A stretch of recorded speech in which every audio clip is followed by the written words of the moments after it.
Saya persilakan Dr. William Campbell untuk memberikan tanggapan atas apa yang disampaikan Dr. Zakir Naik.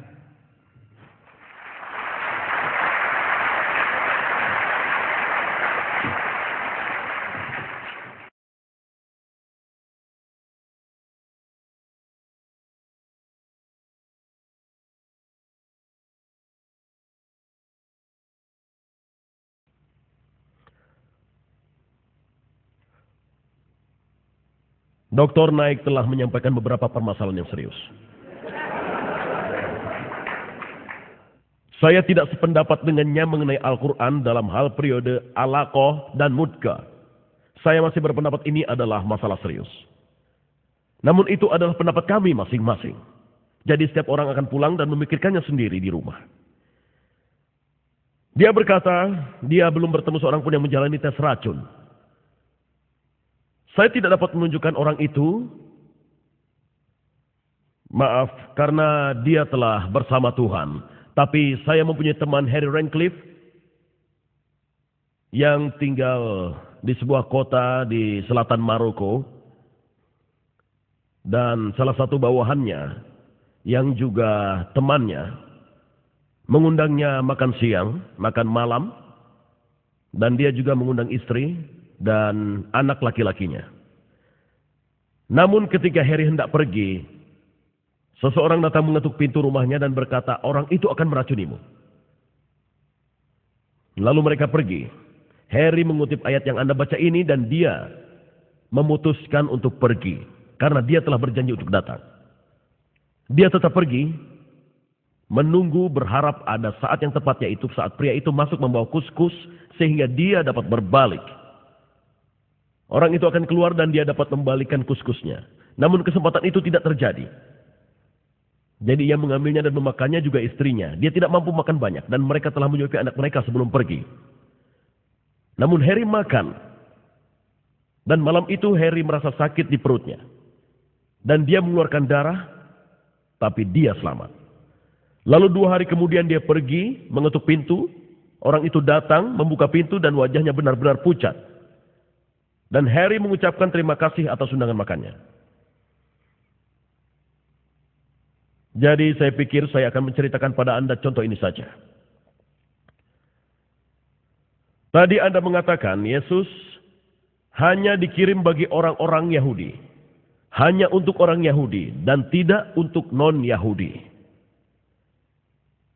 Nah, Quran sendiri membicarakan tentang Maria.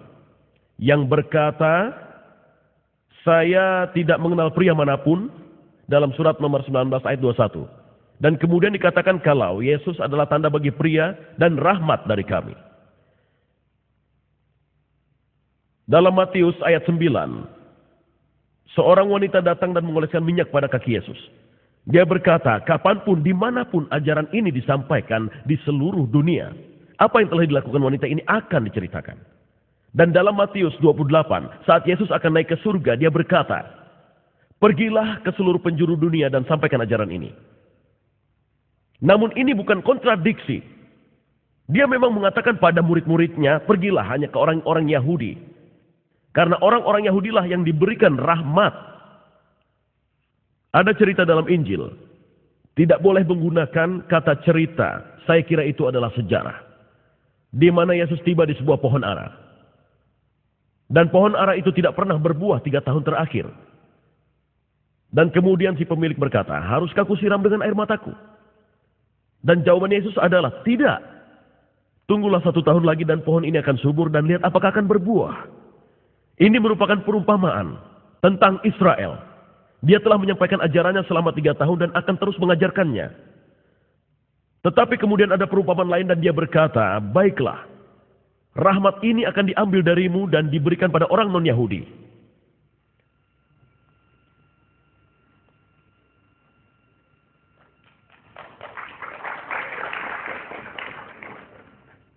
Dr. Naik telah menjelaskan tentang siang dan masa.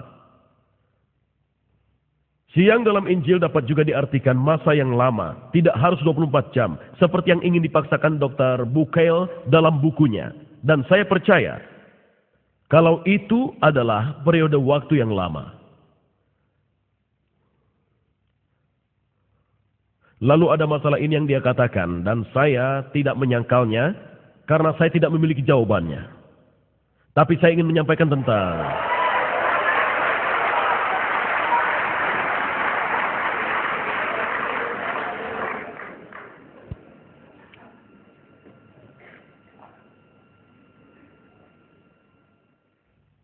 dia membicarakan tentang dua macam air, air manis dan juga air asin. Saya tidak sependapat mengenai hal ini. Al-Quran mengatakan, Tuhan telah menciptakan dua rintangan, dua jenis air mengalir, saling bertemu, dan di antara mereka ada rintangan yang tidak dapat dilewati. Lalu yang mana dari kesukaan Tuhan yang akan kamu sangkal? Kata yang artinya rintangan di sini adalah barzak, yang artinya interval, atau jarak, atau istirahat, atau balok, atau halangan, atau genting tanah. Penjelasan yang sama diberikan oleh ayat Al-Furqan, ayat 53. Dialah yang telah menciptakan dua macam air, yang satu enak dan manis, dan yang satunya lagi asin dan pahit. Dan dia membuat penghalang di antara keduanya, dan pemisah yang tidak bisa dilewati. Phrase atau rintangan yang tidak bisa dilewati menunjukkan dua kata dari akar yang sama. Hal ini pada bahasa Arab untuk menekankan atau menganggap benar apapun yang dibicarakan. Kata hijr yang berarti tidak boleh, terhalang, terlarang. Semua itu kata yang sangat kuat. Dan kata kedua yang merupakan partisip terakhir dari kata kerja mempunyai makna yang sama. Karena kata itu bersifat harfiah, seseorang mungkin akan menerjemahkannya seperti ini. Tuhan membuat di antaranya halangan dan melarang terlarang. Dr. Bukel menyampaikan hal ini secara singkat. Dan kemudian dia berkata, walaupun pada akhirnya dia mengakui hal ini rupanya terlalu sulit untuk diamati. Dan seorang teman ilmuwan yang mengomentarinya berkata, sangat mungkin air asin dan air tawar secara fisik terpisah. Unsur yang terdapat di sungai menggantikan air laut, namun tidak ada penghalang. Secara termodinamika, proses pencampurannya bersifat spontan, cepat dan dipengaruhi entropi. Halangannya hanya dalil agama. Perlu waktu lama untuk benda sebanyak itu agar dapat bercampur.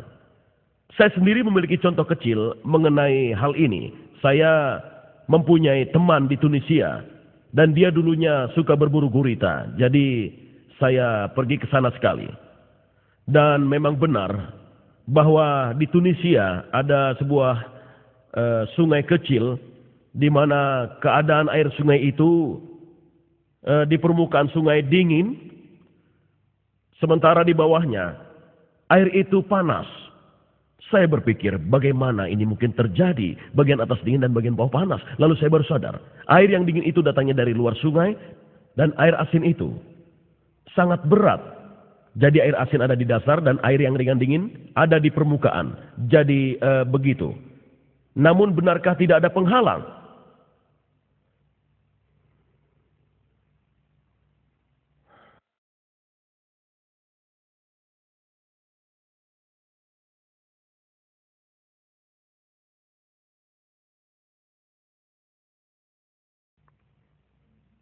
Dr. Naik berbicara mengenai bahasa dan tentu saja saya tidak dapat menjawab mengenai bahasa-bahasa di India.